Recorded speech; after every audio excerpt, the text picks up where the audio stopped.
Hello there, and welcome to another one of these Lexical Lab 1-minute English videos. If you like this video, make sure you subscribe to our YouTube channel and check out our website www.lexicallab.com to find out more about our online language lessons.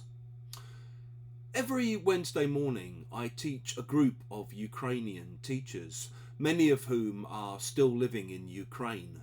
And every Wednesday morning I end up teaching bits of language that I'd hoped to never have to teach in my life as a result of the stories that come up from their experiences.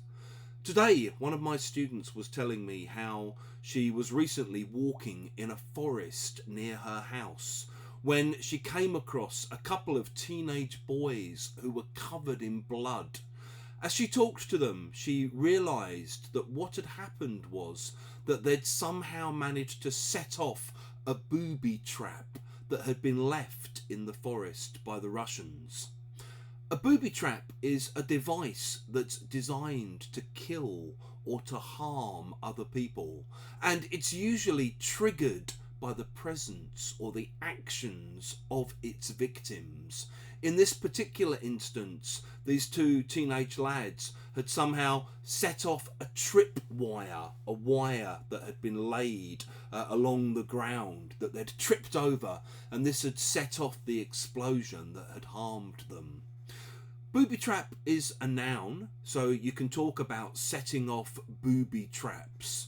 Or, as is now happening in Kherson, for example, which has recently been deoccupied.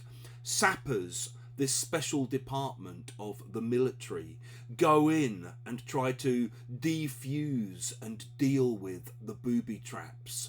But it can also be a verb, so you can booby trap an apartment, or you can booby trap a school, meaning that when you try to enter the apartment or when you go into the school, you trigger the booby trap and create or cause this explosion.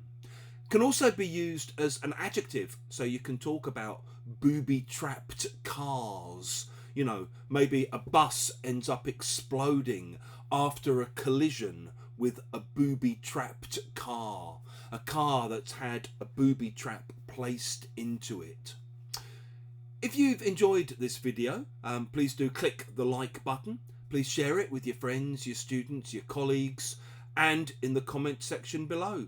We'd love to see any examples that you might be unfortunate enough to have using the word booby trap.